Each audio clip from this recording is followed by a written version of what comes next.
There was a red barn that used to sit just off the interstate. Not a real barn, a restaurant built to look like one. And inside, on every table, a little loaf of hot bread was waiting for you before you even ordered. For about 20 years, from the mid-1960s into the mid-1980s, that red barn was called Nickerson Farms, 60 of them, mostly across the Midwest. And then, quietly, every single one closed. No scandal, no ban. The cooks just went home one night and never came back. Today I'm walking you through 25 dishes that vanished with them. Stick around to number 8. That's the one that came straight off a wall of living bees. Let me set the table first. Picture a station wagon in 1971. 3 kids in the back, a thermos of coffee up front, 400 miles of highway still to go. Then a sign, a steep red roof, a barn shape rising out of flat farm country. That was the promise of Nickerson Farms. A man named I.J. Nickerson built it. He'd run a Stuckey's once, the pecan candy roadside stop, but he wanted something slower. A real sit-down dinner, not a candy counter. So he put a 100-seat dining room inside a barn, parked gas pumps out front, and kept live honeybees behind glass in the lobby. The food was farm food. Honest, hot, cheap. And almost all of it is gone now. Number 17 is the one that still stops people cold. I've grouped these the way you'd have met them. The things on the table first, then the dinners, then the sweets you begged for on the way out. Pull up a chair. Let's start with number 1. Number 1. Number 1. The individual hot bread loaf. You've sat down at restaurants that bring a bread basket. One basket, shared, going cold in the middle of the table. Nickerson Farms didn't do that. Every single person got their own loaf. A small, golden, steaming loaf on its own little board, baked in an 8-inch pan, brought out the moment you sat down. Kids felt like kings. Your own bread, nobody else's. That was the whole point. It made a road-weary family feel taken care of before a single order was placed. It disappeared because per-person bread is slow and expensive, and the chains that replaced these barns ran on speed. A shared basket is cheaper. Warmth got value engineered out. And number 2 is what you put on it. Number 2, whipped honey butter. Most people remember butter as a foil pat you peel and spread on toast. What landed next to your loaf here was different. Butter and honey whipped together until it went pale and fluffy, light as a cloud, half melting the instant it hit hot bread. 2 ingredients. Soft butter, honey from the bees in the lobby, beaten on high until it doubled. That's it. It tasted like the building smelled. It's gone because honey butter has to be made fresh in a kitchen by hand, and a sealed industrial spread keeps for months on a truck. Convenience won the butter dish, which brings us past the table to the candy counter by the door. Number 3, the old-fashioned candy counter. You walked in past it every time. A glass case of Horehound drops, ribbon candy, peanut brittle, honey taffy pulled in the back. Here's the part that gets lost. That counter wasn't an afterthought. It was the whole reason I.J. Nickerson knew this business. He learned candy at Stuckey's first. The restaurant grew up around the candy, not the other way round. It faded because gas station checkout racks filled with foil-wrapped national brands, and a hand-pulled taffy can't compete with a candy bar that ships 1,000 miles. The counter went dark. Number 4 is the first thing your father probably ordered. Number 4, the open-faced hot roast beef. You know the diner version. A sandwich, maybe some fries. The Nickerson Farms plate was bigger than that. Thin sliced roast beef laid over white bread, a heavy scoop of real mashed potatoes in the center, and the whole plate flooded with thick beef gravy.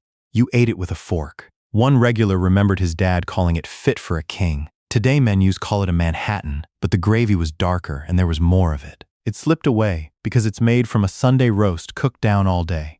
Labor a fast food kitchen can't afford. Frozen patties replaced slow beef. Number 5 is the bird. Number 5, honey-dipped fried chicken. Fried chicken, you know. Every region claims it. What set this apart was the finish. The chicken came out of the cast iron and got brushed, while still blistering hot, with thin honey from the lobby hive, so the crust went lacquered and just barely sweet. The honey wasn't a dip on the side. It was painted ON in the kitchen the moment the basket lifted. That step is the first thing a high-volume kitchen cuts. It's fussy, it's sticky, it slows the line. The bird survived. The honey brush did not. Number 6 is what your grandfather ordered when he wanted beef, but it wasn't Sunday. Number 6, country fried steak with cream gravy. Most folks picture chicken fried steak as a Texas truck stop thing, At a Midwest barn, it was a weeknight staple, a cheap cut pounded thin, breaded, fried, then drowned in peppery white cream gravy made from the pan drippings. The trick was the gravy started from the same skillet the steak fried in. Nothing wasted. That's depression-raised cooking, carried by a generation who remembered lean years. It vanished as those cooks retired and the next crew bought gravy in a bag. The skillet wisdom didn't get written down. Number 7 is the ham. Number 7. Smoked honey-glazed ham. You've had holiday ham, most of it pumped with water and a sugar packet. This was a smoked country ham, salt-cured, then glazed with honey from the property and baked until the edges caramelized. The smoke came first, slow. The honey came last, dark. Stores sold the same smoked meats by the slab in the gift shop, so you could carry the dinner home. It went away because real country ham needs weeks of curing and a smokehouse, and brine-injected ham needs a day. The shortcut won the grocery aisle. Now, number 8, the one I promised you. Number 8, honey straight from the wall of bees. Here's what almost nobody under 50 ever got to see. Inside every Nickerson Farms, behind a thick pane of plexiglass, lived a working beehive. Thousands of bees, building comb while you watched. The honey on your bread, in your butter, on your chicken, came from that wall. A kid could press his nose to the glass and find the queen while the grown-ups paid the check. That's the dish that built the brand. Honey you saw being made 20 feet from your table. It's gone because no insurance company or franchise model in the 1980s wanted live bees in a dining room. The glass came down. The hive was the soul of the place, and it was the first thing the new owners removed. Number 9 is the Sunday plate. Number 9, pot roast with carrots and potatoes. You've had pot roast. It's the easy one to take for granted. The barn version was a whole Sunday dinner served any day of the week to people 1,000 miles from their own kitchens. Chuck roast braised for hours with carrots, onions, and potatoes until a fork was all you needed. The reason it mattered, a family on the road in 1972 couldn't make this. Mom couldn't braise a roast in a station wagon, so the restaurant became the kitchen they'd left behind. It disappeared when dinner out came to mean a drive-through window, and nobody braises for a window. Number 10 still simmers in a few farmhouses. Number 10. Chicken and dumplings. Surface level, it's comfort food. Chicken, broth, dumplings. The detail that's been forgotten is the dumpling itself. These weren't fluffy biscuit balls. They were rolled flat, cut into strips, and dropped into the broth to go silky and thick. What old cooks called slick dumplings. A whole stewing hen, simmered down, the meat pulled back in. It left the menu because it takes half a day and a real hen. And stewing hens nearly vanished from grocery stores when the industry switched to fast-growing fryers. No hen, no dumplings. Number 11 shows up every November on your own table. Number 11. The hot turkey and dressing dinner. You think of this as Thanksgiving, once a year. At Nickerson Farms, it was a year-round plate. Sliced roast turkey over bread and dressing, mashed potatoes, gravy over everything, a spoon of cranberry on the side. A traveler far from home in October could sit down to Thanksgiving on a Tuesday. That was the gift of it. It faded because roasting whole turkeys daily for a slow-traffic dining room stopped penciling out, and the deli case started selling sliced turkey that never met an oven. The everyday holiday ended. Number 12 came out of the oven in a little pan. Number 12. Honey cornbread and corn muffins. What the barn did was bend it sweet. Stone-ground cornmeal, buttermilk, and a long pour of the house honey. Baked in muffin tins so the tops domed and cracked. Served hot, with more honey butter, naturally. The honey tied every bread on the table back to the bees in the lobby. It's mostly gone because boxed corn muffin mix landed on every shelf in the 1970s. Just add water, and a from-scratch batter with real honey costs more and takes longer. The box won. Number 13 is the one that splits the room. Number 13. Buttermilk biscuits with honey. Everybody thinks they know a biscuit. The lost art is the layering. Cold butter cut into flour. The dough folded over itself again and again so it baked up in sheets you could peel apart, then split and drizzled with comb honey. A good biscuit cook was worth keeping. The skill lived in her hands, not in a recipe card. It thinned out because canned pop-open biscuit dough hit refrigerators nationwide, and one cold tube does in 10 seconds what a biscuit cook did in 20 minutes. The hands stopped being needed. Number 14 sat in a jar you could buy on the way out. Number 14. Homemade jams and preserves. You've spread grocery store jelly. Clear, sweet, identical jar to jar. The barn kept real preserves. Wild blackberry, peach, apple butter cooked thick and dark, often set out on the table and also sold by the jar in the gift shop. Whole fruit, you could see it. These were small batch, seasonal, made when the fruit came in. They disappeared because national jelly brands standardized flavor and price, and a seasonal preserve that's gone by August can't anchor a chain menu. Sameness was easier to sell. Number 15 came under a crust. Number 15, chicken pot pie. The frozen kind taught everyone to expect a sad little puck. The real one was a deep dish. Pulled chicken, peas, carrots, a cream sauce thick enough to stand a spoon in, under a crust baked golden right there. The crust was made in the kitchen that morning, not stamped by a machine. It left because the freezer aisle filled with pot pies for a fraction of the price and none of the work, and a family eating cheap stopped paying restaurant money for one. The deep dish became a memory. Number 16 is where the sweets begin. Number 16, honey pecan pie. Pecan pie, you know, usually corn syrup and sugar, almost too sweet to finish. The barn leaned on its own ingredient instead. Honey carried the pie, with pecans that traced straight back to I.J. Nickerson's Stuckey's pecan days. Honey instead of syrup gave it a deeper, less cloying finish. It's mostly gone because corn syrup is cheaper and more predictable than honey, and a pie built on real honey costs more to make than most chains will spend on dessert. The cheaper sugar won the pie. Number 17 is the one people get quiet about. Number 17, honey ice cream. Here's the one that aches. At the end of a long dinner, the kids got ice cream but not plain vanilla. It was sweetened with the house honey, churned soft, and for a child who'd just spent 10 minutes watching bees make that exact honey behind glass, the loop closed in the most magical way a road trip could offer. You, SAW the bees. You ate their honey. That memory is why grown adults still go searching for a closed restaurant chain online. It vanished because honey ice cream needs a real churn and real honey, and soft serve from a machine is faster, cheaper, and never closes the loop with a wall of bees. The magic wasn't on the menu. It was in the building, and the building is rubble now. Number 18 kept the kitchen warm. Number 18, hot fruit cobbler. You've had cobbler from a tray, lukewarm, scooped to order. This came out of the oven in a bubbling dish. Peaches or apples under a craggy honey-sweet topping, the fruit gone jammy, a scoop of ice cream collapsing on top. It was built to feed a full dining room on a Sunday, baked in batches all afternoon. It slipped away when dessert at a roadside stop became a wrapped pie slice from a distributor, and nobody bakes cobbler all afternoon for a room that might not fill. The oven cooled. Number 19 started the day. Number 19, the farm breakfast. Truck stop breakfast you can picture. Eggs, toast, a tired griddle. The barn did breakfast like a farmhouse the morning after chores. A stack of flapjacks with the house honey poured warm. Eggs anyway, thick-cut country sausage cured on the property. Real maple was rare out there. Honey was the table syrup, and it was theirs. It faded as interstate breakfast got handed to fast food drive-thrus selling a sandwich in a wrapper for under $1, and a sit-down stack of flapjacks couldn't compete on speed or price. Breakfast left the barn. Number 20 came in a cold metal cup. Number 20, the hand-dipped milkshake. A milkshake today usually means a machine pour, thin and pre-mixed. This was hard ice cream, milk, and syrup spun in a steel tin, served witch the tin so you got the extra dribble. And the malts came dusted with malt powder thick enough to chew.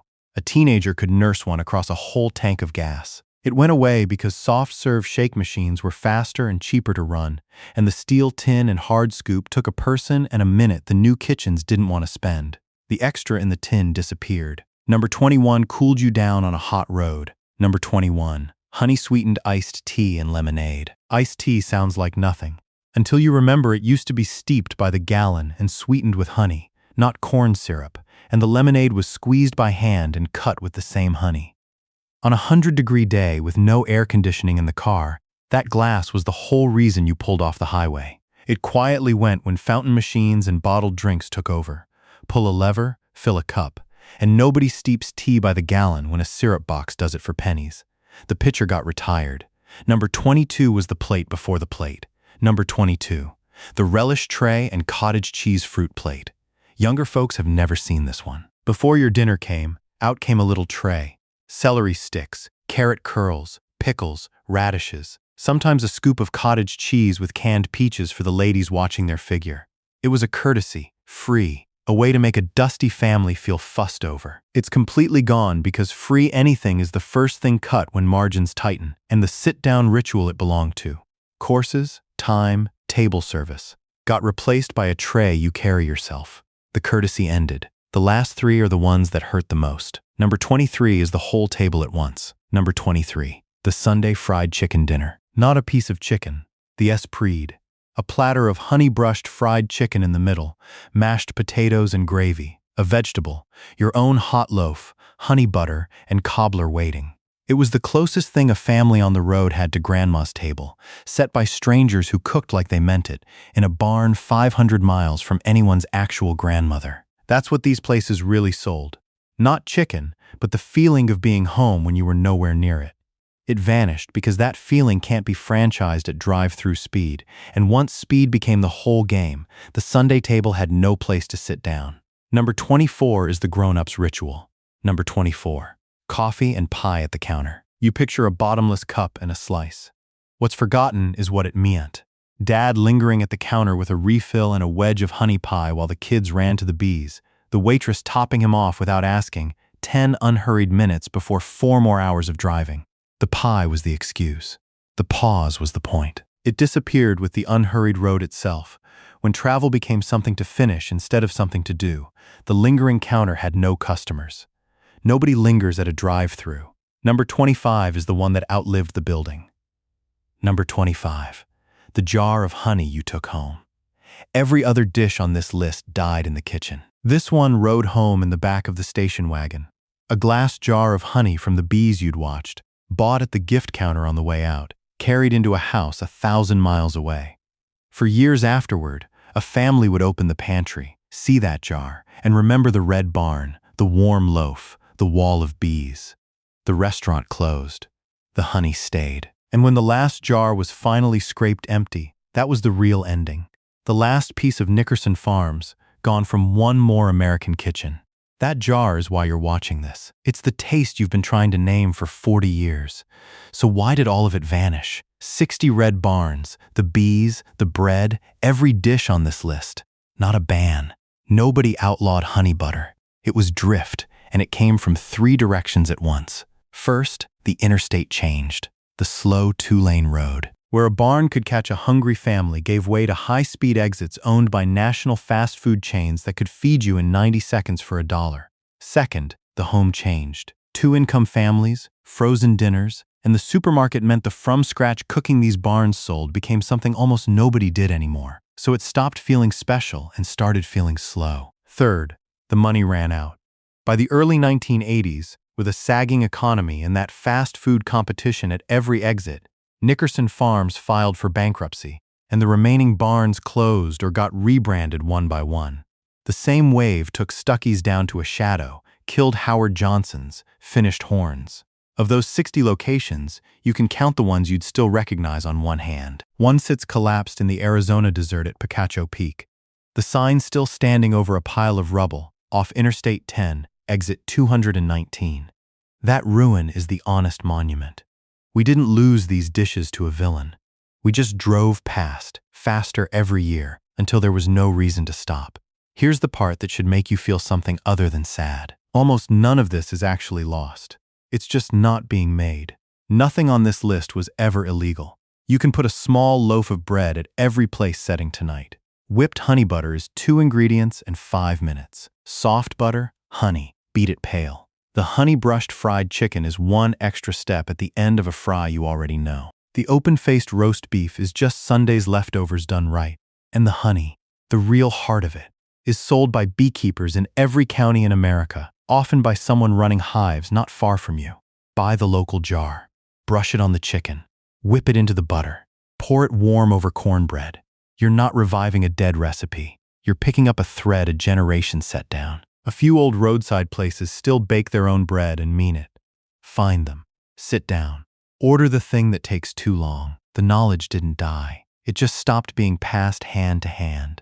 And that part is entirely up to you to start again. If you stayed with me to the end of a long video about a roadside chain that closed before some of you were born, then you already know what kind of person you are. The kind who remembers that the way we used to eat on the road was warmer than what replaced it and worth keeping. That's the whole reason a channel like this exists, to keep the Red Barn standing, even if only in memory, even if only for the people who still care. Somebody in your family lived this. A grandparent who pulled off the highway, a parent who pressed their nose to the bee glass, a jar of honey that sat in a pantry long after the restaurant was gone. If one of these dishes brought a face or a place back to you, leave it in the comments. The dish and who you were with. Those memories are the only menu Nickerson Farms has left, and every one you write down keeps it open a little longer. Next time, I'll take you inside another vanished roadside name your family probably stopped for, and the dishes that went dark with it. Until then, save a jar of the local honey. You'll know exactly what to do with it.